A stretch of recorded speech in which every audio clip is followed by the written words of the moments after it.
let's talk about the secret life of your teeth. We're going to dive into the powerful, kind of hidden forces that are at play every single time you bite down. It's a whole story of physics and biology and some pretty intense stress. You've been there, right? I mean, we all have. You're just enjoying your food, totally relaxed, and then, bam, that crazy crunch. That, electric shock of biting down on something you were not expecting. An olive pit, a bed of nutshell, whatever it is.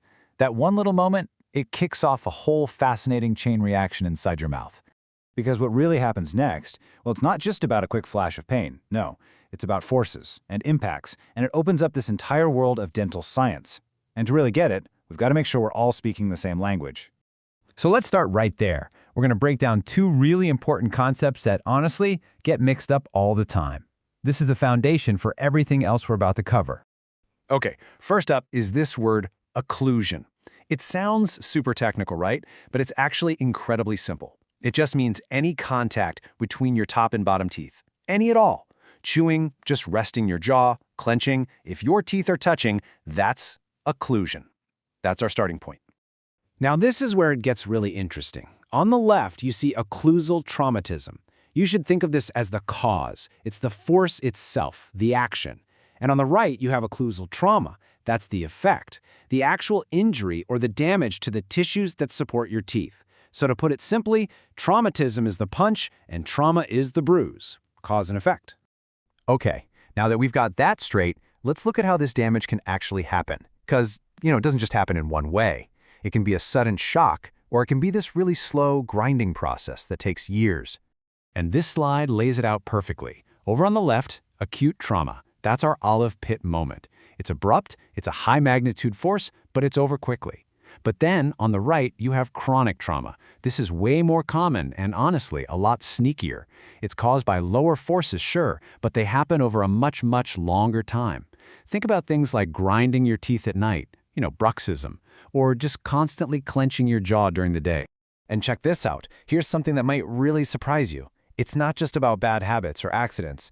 Even the dental work you get done, like a new crown or a filling, can be the culprit. If it's even just a little bit too high and it changes how your teeth meet, it can create a new, damaging pressure point that wasn't there before, and that can lead to both acute and chronic problems. Okay, so we've got the force and the timing down.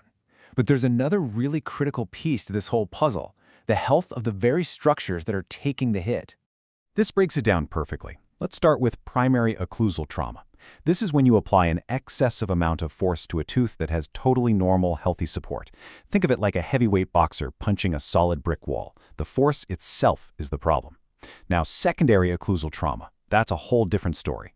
This is when even a normal chewing force causes damage, but that's because the tooth's support system, the bone, the ligaments, is already weak, maybe from something like gum disease.